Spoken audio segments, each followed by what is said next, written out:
ബിസ്മില്ലാഹിർ-റഹ്മാനിർ-റഹീം. നമസ്കാരത്തിൻ്റെ ശ്രേഷ്ഠതയെക്കുറിച്ചാണ് ഇന്നത്തെ വീഡിയോ. നമസ്കാരം ഇസ്ലാമിൻ്റെ പ്രധാന ഘടകമാണ്, മുസ്ലിമിൻ്റെ അടയാളമാണ്. ശരീരം കൊണ്ട് ചെയ്യുന്ന ഇബാദത്തുകളിൽ നമസ്കാരമാണ് ഏറ്റവും ശ്രേഷ്ഠമായത്. നമസ്കാരവുമായി ബന്ധപ്പെട്ട എല്ലാ ഘടകങ്ങൾക്കും ശ്രേഷ്ഠത കൂടുതലുണ്ട്.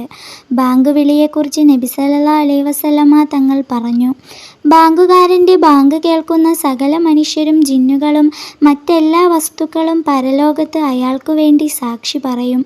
വുളൂഅ് ദോഷങ്ങളെ പൊറുപ്പിക്കും. വുളൂഇന് ശേഷമുള്ള ദുആ വിചാരണ കൂടാതെ സ്വർഗപ്രവേശനത്തിന് ഇടയാക്കും. സ്വഹാബികൾ നബി സല്ലല്ലാഹു അലൈഹി വസല്ലമ തങ്ങളോട് ചോദിച്ചു, ഏറ്റവും ഉത്കൃഷ്ടമായ കർമ്മം ഏതാണ്? ഒരാൾ അല്ലാഹുവിന് ഒരു സുജൂദ് ചെയ്താൽ ആ കാരണത്താൽ അയാളെ ഒരു പദവി ഉയർത്തും. അടിമ അല്ലാഹുവിനോട് ഏറ്റവും അടുക്കുന്നത് അയാൾ സുജൂദിലായിരിക്കുമ്പോഴാണ്. അതിനാൽ സുജൂദിൽ ധാരാളം പ്രാർത്ഥിക്കുവിൻ എന്നും അന്ത്യനാളിൽ ആദ്യത്തെ വിചാരണ നമസ്കാരത്തെക്കുറിച്ചാണ് എന്നും നബി സല്ലല്ലാഹു അലൈഹി വസല്ലമ തങ്ങൾ പറഞ്ഞിരിക്കുന്നു. ഭർത്താക്കന്മാർ ഭാര്യയ്ക്ക് നമസ്കാരം അറിയില്ലെങ്കിൽ പഠിപ്പിച്ചു കൊടുക്കണം, അല്ലെങ്കിൽ അവൾക്ക് പഠിക്കുവാനുള്ള സാഹചര്യം ഒരുക്കിക്കൊടുക്കണം. നമസ്കാരത്തിലെ ഓരോ കാര്യങ്ങളും പ്രാധാന്യമേറിയതാണ്. നമസ്കാരം എന്നാൽ വിനയവും ഭക്തിയും യജമാനനുള്ള വിധേയത്വവുമാണ്. ഇതൊന്നുമില്ലാതെ നമസ്കാരം പൂർണ്ണമാവില്ല. ഭയഭക്തിയോടെ ഒരു റക്അത്ത് നമസ്കരിക്കുന്നത് അശ്രദ്ധയോടെ രാത്രി മുഴുവൻ നമസ്കരിക്കുന്നതിനേക്കാൾ ഉത്തമമാണെന്ന് ഇബ്നു അബ്ബാസ് റളിയല്ലാഹു അൻഹു പറഞ്ഞിരിക്കുന്നു. മനസാന്നിധ്യമില്ലാത്ത നമസ്കാരം കൊണ്ട് പ്രതിഫലമില്ല, ശിക്ഷ കിട്ടാനാണ് സാധ്യത എന്ന് ഹസൻ റളിയല്ലാഹു അൻഹു പറഞ്ഞിരിക്കുന്നു. നമസ്കാരത്തെ ഒരു മനുഷ്യനോട് ഉപമിക്കുക, അപ്പോൾ നമസ്കാരത്തിലെ ആത്മാർത്ഥതയും ഭയഭക്തിയും ഹൃദയ സാന്നിധ്യവും അയാളുടെ ആത്മാവാണ്. നമസ്കാരത്തിൻ്റെ ഫർളുകൾ ആ മനുഷ്യൻ്റെ ഹൃദയമാണ്. ഈ പറഞ്ഞ ആത്മാവോ ഹൃദയമോ ഇല്ലെങ്കിൽ മനുഷ്യനില്ല. ശരീരമില്ലെങ്കിലും മനുഷ്യനില്ല. അതുപോലെ മേൽപ്പറഞ്ഞവയില്ലെങ്കിൽ നമസ്കാരവുമില്ല. നമസ്കാരത്തിലെ പ്രധാന സുന്നത്തുകൾ മനുഷ്യൻ്റെ അവയവങ്ങളുടെ സ്ഥാനത്താണ്. അവ നഷ്ടപ്പെട്ടാൽ മനുഷ്യൻ ഇല്ലാതാവാത്തതുപോലെ സുന്നത്ത് ഇഷ്ടപ്പെടുത്തിയാൽ നിസ്കാരവും ഇല്ലാതാകുന്നില്ല. പക്ഷേ അവയവങ്ങളില്ലാത്തവൻ്റെ വൈകല്യം പോലെയാകും സുന്നത്തുകൾ ഇല്ലാത്ത നമസ്കാരം. പ്രധാനപ്പെട്ടതല്ലാത്ത സുന്നത്തുകൾ കണ്ണിൻ്റെ ഇമകൾ, താടി, നല്ല നിറം പോലുള്ള സൗന്ദര്യോപാധികൾക്ക് തുല്യമാകുന്നു. നമസ്കാരത്തിൽ ഫർളുകൾ മാത്രം ചെയ്ത് നമസ്കരിക്കുന്നവൻ കൈയും കാലുമില്ലാത്ത അടിമയെ രാജാവിന് നൽകുന്നതിന് തുല്യമാണ്. നമസ്കാരം രാജാധിരാജനായ അല്ലാഹുവിന് നൽകുന്ന പാരിതോഷികമായതിനാൽ അതിനെ ആവശ്യമായ രീതിയിൽ ഉള്ളും പുറവും ഭംഗിയാക്കണം. നമസ്കാരമാകുന്ന സമ്മാനം നന്നാക്കി നാം അല്ലാഹുവിന് നൽകിയാൽ അതിനെ കൂടുതൽ നന്നാക്കി പരലോകത്തേക്ക് അല്ലാഹു നമുക്ക് തന്നെ തിരിച്ചു തരും. ഇത് നാം മനസ്സിലാക്കണം.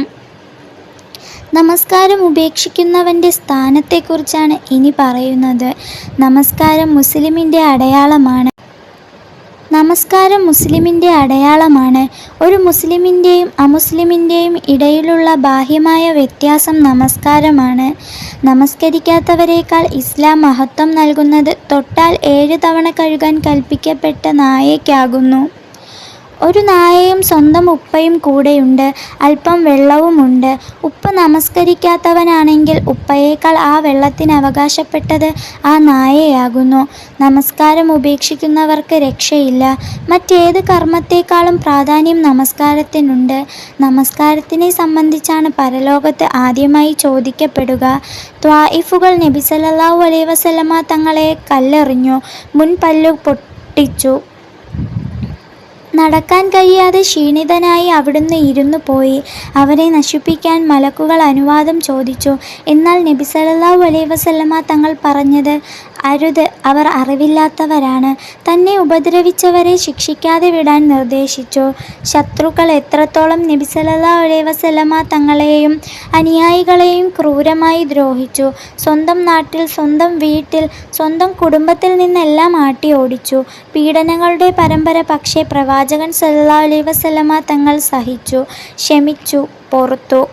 അല്ലാഹുവേ, ഇവർ അറിവില്ലാത്തവരാണ്, ഇവർക്ക് പുറത്തു കൊടുക്കുക എന്നാണ് അവിടുന്ന് പ്രാർത്ഥിച്ചത്. എന്നാൽ അതേ പ്രവാചകൻ ഒരു വഖഅത്ത് നമസ്കാരം ഖളാ ആയ കാരണത്താൽ അതിന് കാരണക്കാരായവരുടെ വീടുകളിലും ഖബറുകളിലും അഗ്നിയാൽ നിറയ്ക്കാൻ പ്രാർത്ഥിച്ചു.